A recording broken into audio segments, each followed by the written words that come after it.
Howdy guys, welcome back to Idaho. This is AJ, a 72 Ford 390. We're at the storage unit today, which is where all the fun toys, well, most of the fun toys are at. The 89 Ford Ranger 2.9 liter V6. So I got the engine stand here, got the engine hoist, kind of rigged so I can pick that thing up and put it on the stand, and then I've got all my parts, got clutch, pistons, all the goodies that go inside, gasket kit, water pump, timing chain cover, all the random nuts and bolts that go to it as well. We're not gonna finish it today, we're just gonna start on it, and I'm gonna have to pretty much clean up everything because we had a massive windstorm not too long ago. And as you can see, everything is coated in a nice layer of dust, clean those valve covers. So we'll just have to really clean up everything. And you wanna clean stuff up. In a fresh engine anyway, you want it to be really clean, no dust, no anything. Just well lubricated and sealed up. First, I got to take this bag off. I've got to basically carry the engine block over to here so I can pick it up. Then I'm going to roll the engine stand over there as well and then bolt it up and get it situated.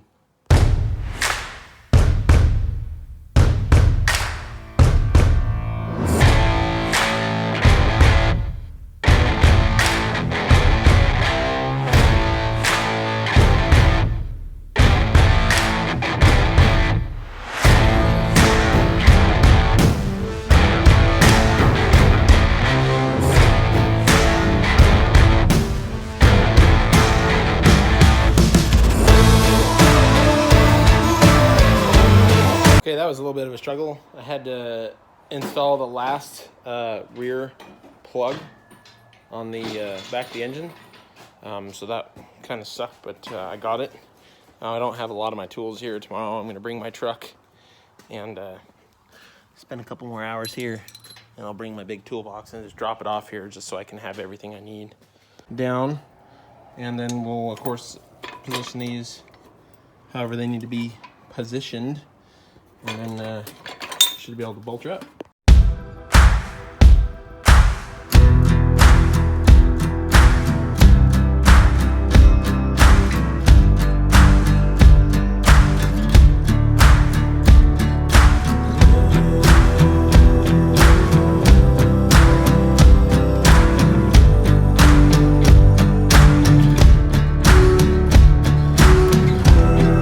Okay, finally got the engine on the stand. So we can actually, just kind of look at it. And, yeah, she's kind of heavy. See how she looks? I mean, it ain't no big block, but still. Oops. Oh, there we go. So, yeah, it's a pretty nice engine. It's all machined and everything, so now I just got to clean it out so I can start putting stuff in it, so I'll have to degrease it and all that fun stuff and then start really putting it together. There's the serial number right there.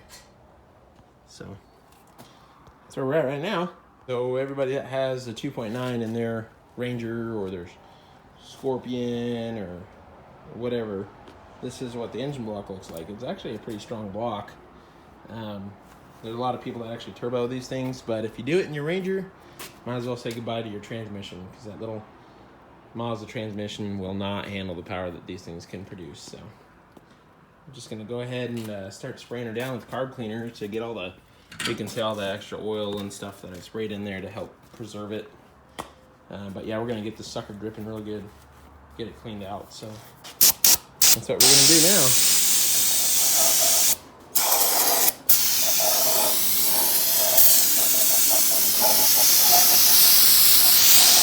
You don't want to do this and make sure you get every hair, every piece of dirt and dust and all that crap out, because you do not want any of that in your engine. I mean, obviously I'm in an open air environment, so instead of in a nice shop that's clean and all that, obviously I'm kind of more susceptible to that than most people are, but yeah, we're going to go ahead and really rinse this stuff down.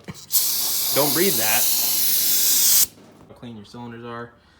You can still see some swipe marks in there, but I'm just pretty satisfied with how they look. You can pretty much start assembling the bottom end. So we'll just flip this engine back over and we'll find all the main bolts and we'll start putting bearings in the crank. You know, just kind of taking a gander at which side this windage tray goes on. I'm pretty sure it goes on that one, so we're just gonna go ahead and put the crank in here and start slapping on my new bolts, which I got from Tom Morona.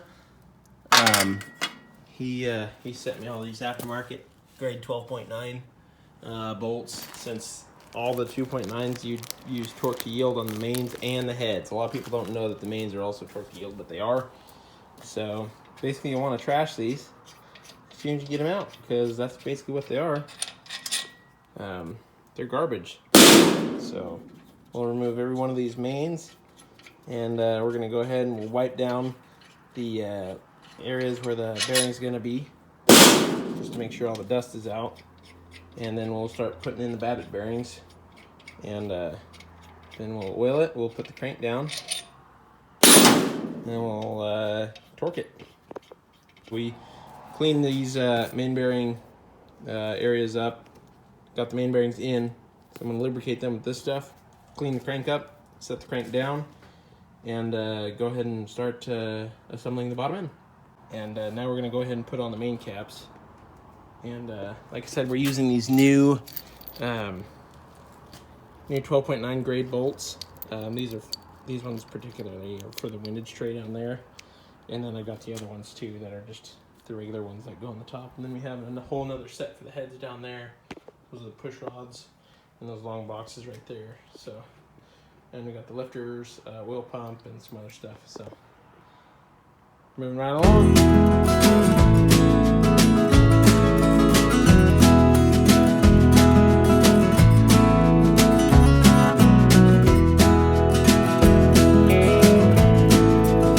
We're on the subject of putting in the main bearings. Something you always want to make sure you do is when you go to put in your bearings, you don't just set them in there like this. What you want to do is, you can see that they have a keyway right there, and same with your main bearing cap. What you want to do is you want to curl these guys in here like this, and the reason being is it will scrape any extra dirt or dust or anything that for some reason is on your main bearing cap. So, and then that keyway keeps it from spinning and lines it up and all that fun stuff too. So yeah, and that's pretty much how you install a bearing in a main cap. Fairly simple, straightforward. Do it right, they'll be just fine. Make sure there's no dirt and dust when you go to slap these guys in here.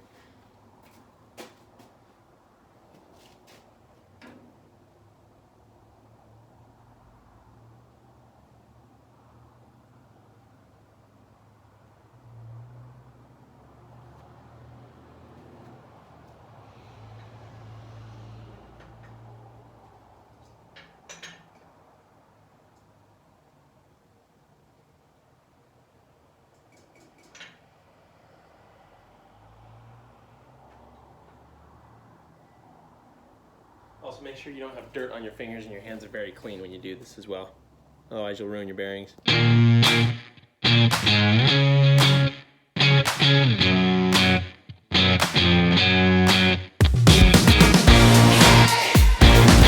got the main caps on. We're gonna go ahead and put in our new main bolts, and we're gonna set them all up, get them all tight, make sure everything's in line, perfect with the block webbing, and then we're gonna crank them down and torque them.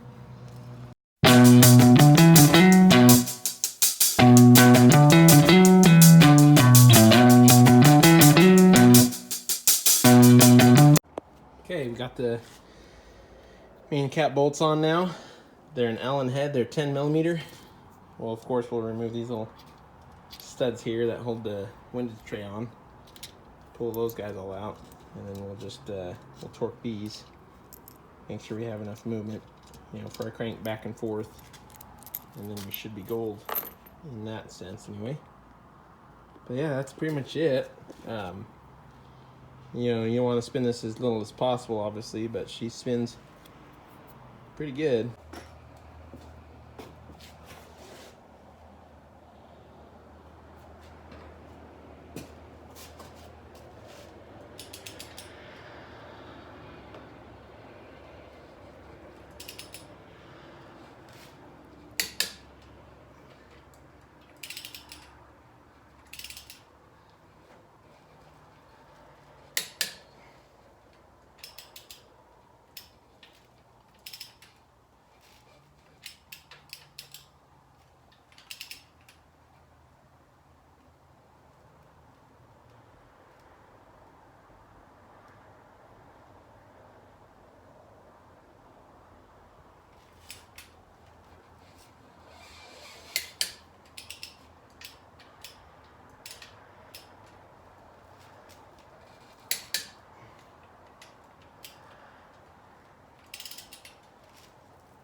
Okay, now that we've got the